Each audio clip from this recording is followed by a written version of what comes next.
esto pa' ti, pa' mí.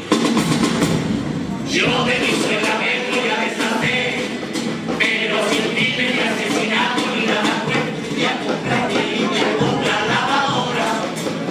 Porque dice mi muchacho, viene a tu casa y te la vea, y yo voy a decirle, Villa, el favor, llévame la viena.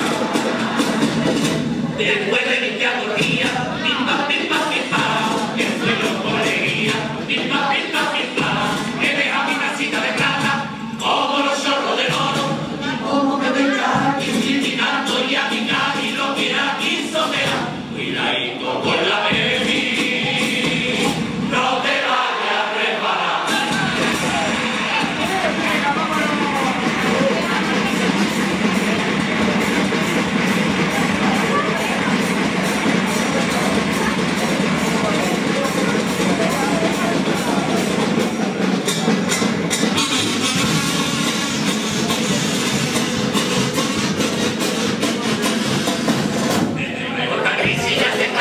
Insostenible, sobre todo afecta a la familia que son humildes.